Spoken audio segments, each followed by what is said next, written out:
I'll never forget the day we moved into our new home in Pinewood Estates. My wife, Emily, and I were buzzing with excitement, trailing behind the moving truck in our beat-up sedan. After months of scraping together every penny for our little fixer-upper on Cedar Lane, we were finally here ready to unpack, hang some curtains, and start our life together. The sun was shining, the neighborhood was quiet, and everything felt like it was falling into place. That is, until we turned the corner and saw her saw. There she was, standing like a general in the middle of the street, arms crossed, chin high, wearing a loud floral shirt and khaki capris. Behind her, a folding lawn chair was plopped down like she'd set up camp, and her shiny SUV was parked sideways, blocking the entire road. Our moving truck slammed on its brakes, tires squealing. I pulled up beside it, heart sinking, and rolled down my window to figure out what the heck was going on. Before I could get a word out, she stormed over, her flip-flops slapping the pavement with purpose. "You don't have HOA approval to move in today," she barked, loud enough for the whole block to hear. "This street is closed to unauthorized relocations." I blinked, wondering if this was some kind of weird neighborhood prank. The truck driver, a burly guy named Tom, climbed out, scratching his head. "Ma'am, we've got a delivery scheduled here," he said, looking as confused as I felt. "We need to unload this furniture today." The woman who we'd later learn was Linda Harper, the self-proclaimed queen of the Pinewood Estates Homeowners Association, whipped out a clipboard and shook her head like she was scolding a child. "I don't see your name on my approved moving schedule," she said, her lips curling into a smug grin. "All new residents need advance HOA clearance for large vehicles." I stepped out of the car, trying to keep my cool despite the absurdity of it all. Emily joined me, her hands squeezing mine so tight I could feel her nerves. This house was our dream, modest, sure, but ours. We'd spent months saving, signing papers and planning. The last thing we needed was this random woman playing gatekeeper. "I'm Nathan Carter," I said, offering my hand, which she ignored like it was contaminated.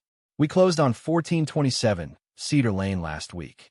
I don't recall anything in the paperwork about needing permission for moving day. Linda's eyes narrowed, sizing us up like we were intruders. "You people are exactly what I worried about," she sneered. "Young couples who don't respect our community standards. I've been HOA president for 8 years, and I know every bylaw by heart.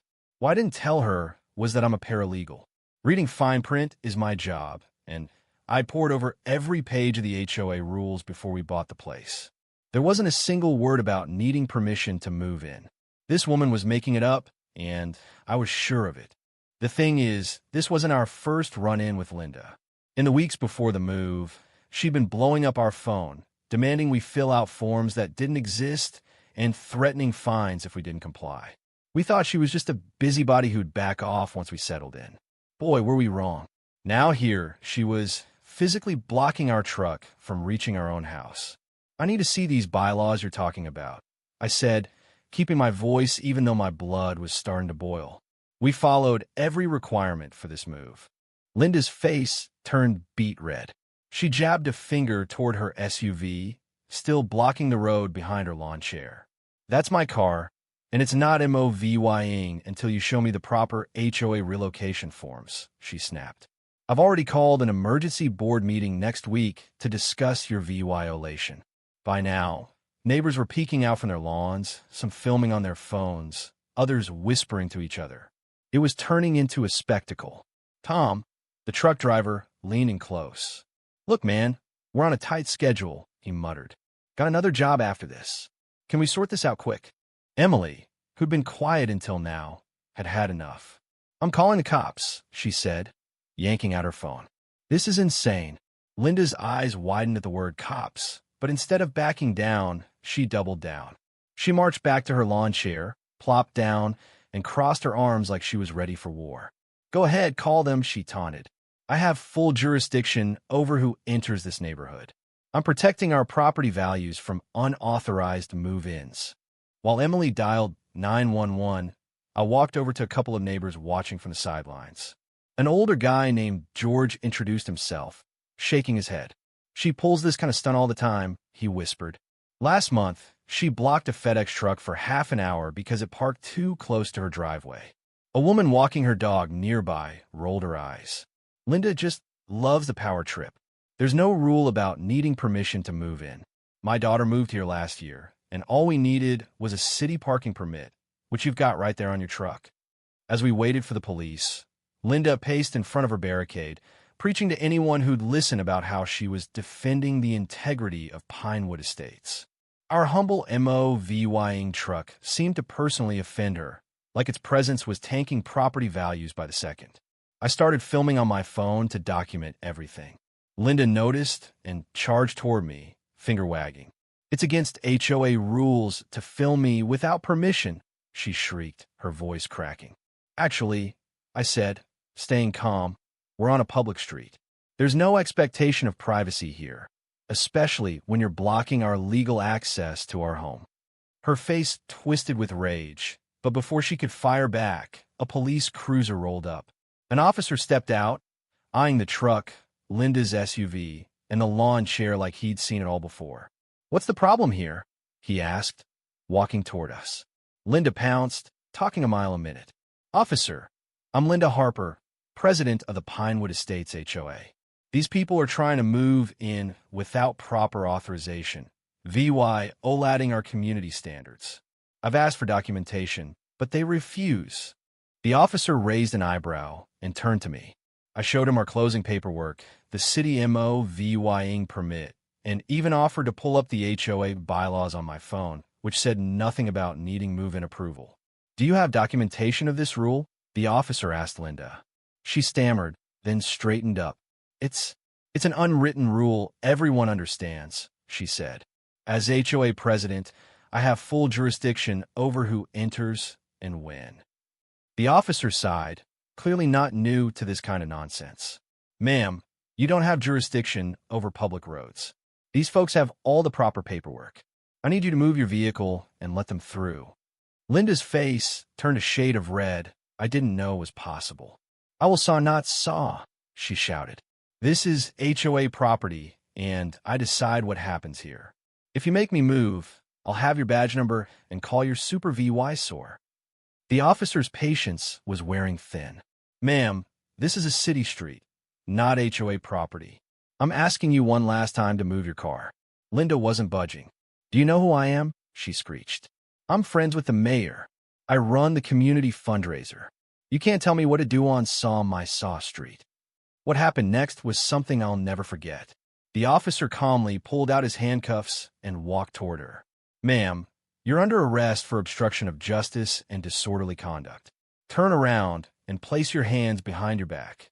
Linda's jaw dropped. "You can't be serious," she sputtered. "I'm the HOA president." The officer didn't flinch.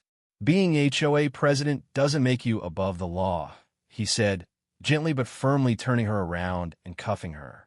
"You have the right to remain silent." As he read her rights, the neighbors watched, some filming, others shaking their heads. Not one person stepped up to defend her. A second officer arrived to move Linda's SUV, and finally, after an hour of chaos, our truck rolled through to our new home. As Linda was led to the cruiser, still yelling about her authority, the neighbors started coming over. It was like a weight had lifted. They introduced themselves, offered to help unload, and spilled stories about Linda's reign of terror. One woman told us how Linda blocked a landscaping crew because she didn't like the type of mulch they were using. An older guy named Hank said she once called the cops on an ambulance for parking improperly while responding to a neighbor's stroke. The more we heard, the clearer it became. Linda had been bullying this neighborhood for years, inventing rules, issuing fake fines, and threatening anyone who dared question her. That night, as we arranged furniture in our VYing room, there was a knock at the door. It was Tom, the truck driver, with a few neighbors carrying pizzas and sodas. "Figured you'd be starved VYing after that circus," Tom said with a grin. Over dinner, we got the full scoop. Linda was facing 2 misdemeanor charges, with fines up to due law 2,000 and possibly 30 days in jail for her attitude toward the officer. The HOA board had already held an emergency meeting and voted her out as president. When Linda heard the news at the police station, she lost it screaming about suing everyone. One neighbor who saw it said her face was a mix of shock, fury, and maybe for the first time fear. As we settled into our new home, the neighborhood felt different, lighter. Linda's reign was over, and we were starting fresh with neighbors who'd already become friends. But I can't help wondering, how did one person get away with that much power for so long? What would have happened if we hadn't stood our ground? And what's next for Linda? Will she try to fight back? Or is her time really up? Let me know what you think in the comments. Have you ever dealt with someone like Linda? Should HOAs have this much control? Or is it time to rethink their power? Drop your thoughts, hit that like button, and subscribe for more stories like this.